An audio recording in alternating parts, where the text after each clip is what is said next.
Welcome back. A major encounter broke out in Delhi's Rohini in the intervening night of October 22nd and 23rd, leading to the death of four most wanted gangsters from Bihar who were allegedly plotting to spread terror in the state ahead of the upcoming elections. According to officials, the gangsters were killed in a joint encounter by Delhi and Bihar police in a fierce shootout at around 2:20 a.m. after the gang had recently come under the radar of Bihar police after an audio call surfaced revealing their plan to create terror in Bihar before the elections. Gang kingpin Ranjan Pathak, aged 25, alongside 25-year-old Bimlesh Mahato, 33-year-old Manish Pathak and 21-year-old Aman Thakur are amongst those killed. While Aman Thakur was a resident of Delhi, the others were from Sitamarhi in Bihar. Police say all four were wanted in several heinous crimes, including multiple murders in Bihar. With their spree of killings, Ranjan Pathak and his gang had become a significant challenge for law enforcement in Bihar. With the gang's reported plan to spread fear in the state, the NDA's charge of Bihar returning to the olden days of Jungle Raj are reverberating. The incidents have brought the term Jungle Raj back into public discourse. The NDA, of course, is calling back to the 1990s and early 2000s when crime and politics in Bihar were deeply intertwined. From kidnappings for ransom to contract killings and extortion rackets, gangsters became power brokers. Many eventually entered politics themselves. Names like Mohammad Shahabuddin from Siwan, Anand Singh from Mokama, Pappu Yadav from Adhipura weren't just feared in the streets, they were also elected to parliament. Even as their names appeared in FIRs, they held party tickets, campaigned openly and sometimes won with massive margins. The term Jungle Raj was born out of that era, coined by the Patna High Court itself with a bench of Justices V.P. Anand and Dharamapal Sinha, observing that there is no government in the state. Rather, Jungle Raj prevails. One of the biggest names of the time was Mohammad Shahabuddin, a four-time MP from Siwan and one of Lalu Prasad Yadav's closest aides. Shahabuddin joined RJD in 1990 and became Siwan's undisputed don. Shahabuddin's political history involved booth capturing and voter intimidation, with him being elected as Siwan MP in 1996 with armed goons threatening voters at gunpoint. The gangster had 36 registered cases against him, including 16 murders and 10 kidnappings. His list of crimes includes the murder of JNU student leader Chandrasekhar Prasad in 1997, the gunning down of journalist Rajdeep Verma in September 1998, and the murder of CPIML leader BP Carey in 1998. Shahabuddin openly ran kangaroo courts in villages that delivered justice via henchmen. He extorted nearly 50 crore rupees per year via Siwan's sugar mills and contractors, controlling more than 200 goons and smuggling arms from the Nepal border. Shahabuddin was finally arrested under TADA in 2003 for the Keshri case and jailed in Bhagalpur. He was handed a life sentence in 2007 for the kidnapping and murder by burning alive CPIML leader BP Keshri in 1998. He was eventually transferred to Tihar jail in 2011 after RJD's fall from power. One of the most infamous moments called back by the BJP is the Lalu Yadav phone call controversy of 2017. In 2017, the BJP had called for a criminal case against Lalu Yadav after an audio clip showed an alleged phone call made by former MP Mohammad Shahabuddin, where he can be heard complaining to Lalu about a police officer. The call was allegedly made from Bihar's Siwan jail in April 2016. Lalu is heard asking about problem areas before promising to look into them. Now, the latest crackdown on Bihar's criminal gangs provides a stark reminder of the dreaded days. The Mahagathbandhan's announcement of Tejaswi Yadav as their CM candidate has also reignited the charge. The BJP has kept up its attack against the RJD on the issue of corruption in the run-up to the elections. Even as Tejaswi Yadav claims it is a witch hunt, BJP has made the memory of Bihar's Jungle Raj a poll flashpoint, warning of the slow return to Bihar of such criminal elements. Listen in to some of the warnings issued by their leaders. ये कौन सा कालखंड था जिस कालखंड में बिहार बीमारू राज्य बन गया? कोई ज्यादा दूर जाने की जरूरत नहीं है। 15 साल के जंगल राज में ही बिहार ने गौरव, संपत्ति और विद्या तीनों को गंवाया। करो, मेरा बचपन गुजरा है बिहार में, मैंने वो दिन देखा है। यहां पर भी आप लोग 4 बजे के बाद शाम को नहीं निकल सकते थे। क्या ये सच्चाई है कि नहीं है? उद्योग का धंधा बन गया था। और सबसे दुख की बात यह है कि यह उद्योग का धंधा कहीं और से नहीं, उस समय के मुख्यमंत्री के निवास स्थान से चल रहा था। उनके जंगल राज को कोई भूला थोड़ी है। बहुत दिन नहीं हुए जब घपलों और घोटालों ने केवल एक परिवार का भला किया था, बिहार को बर्बाद कर दिया था।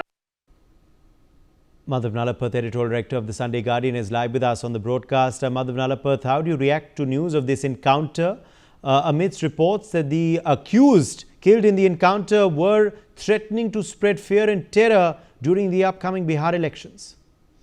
Well, look, the Bihar election is very crucial for the opposition as well as for the NDA, quite frankly. And and if you remind yourself what was Jungle Raj, it meant that gangsters were running the police. They were basically, in effect, looking after the police stations.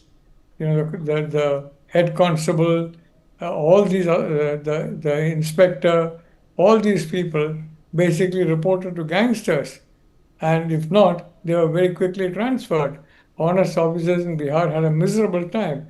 And wherever they could, they opted to move out of Bihar. The citizen was not safe. It was not safe to vote. There would be intimidation, there would be killings.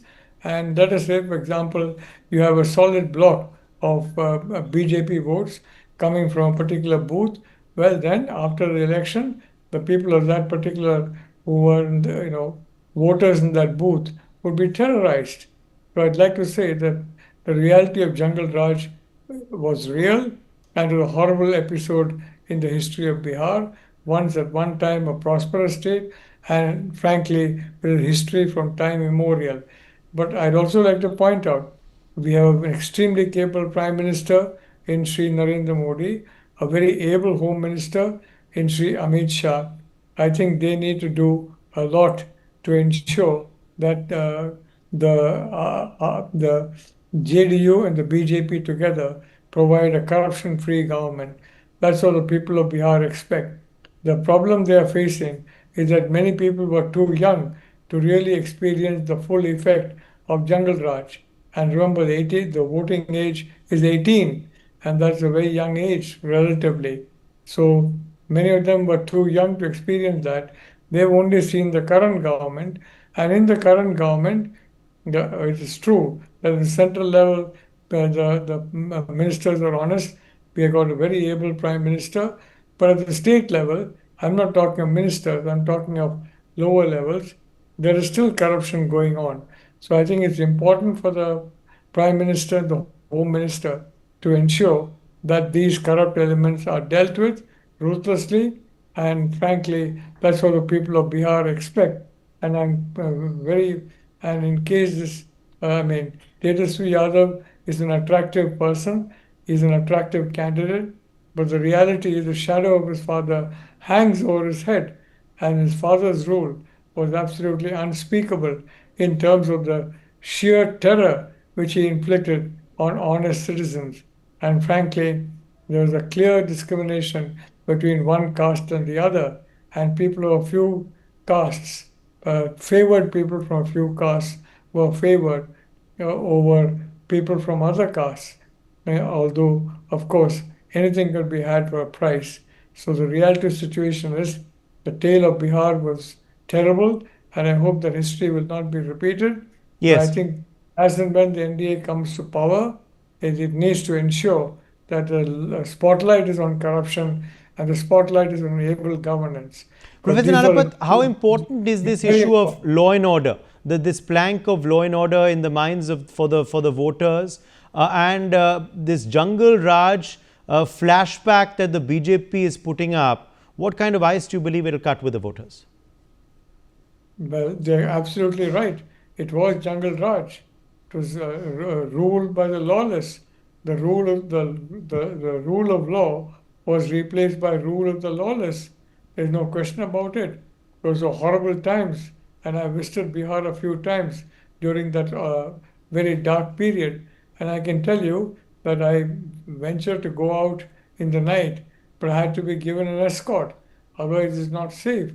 And I was told to observe various precautions. The roads were unsafe.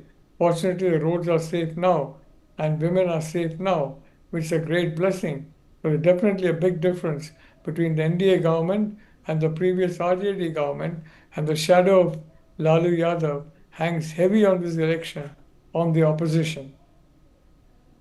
Also, as far as, of course, these individuals were concerned, in Bihar, one saw a lot of dons and bahubalis turn politicians, from Mohammad Shahabuddin to Anand Singh, Pappu Yadav.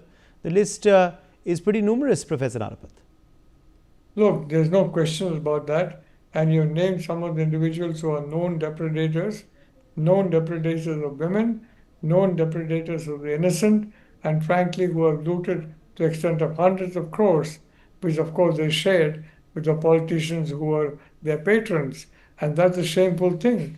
These goons all had politicians as patrons, and they decided to be the best thing to avoid a greater payout was to be politicians themselves, so that they can, the goons will pay them rather than anybody else.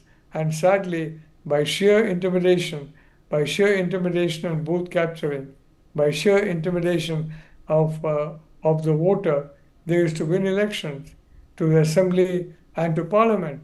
The reality is that's a very terrible reality, a very terrible day in Indian democracy. And the people of Bihar, I went to some village areas, I went to some urban areas with a heavy escort, I must tell you, and they told me, where is this democracy?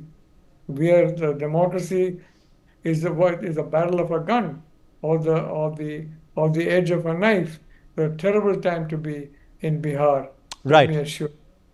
Right. Madhav Nalapath, appreciate you joining us with your perspective on that story. On that note, it's time for a very short break.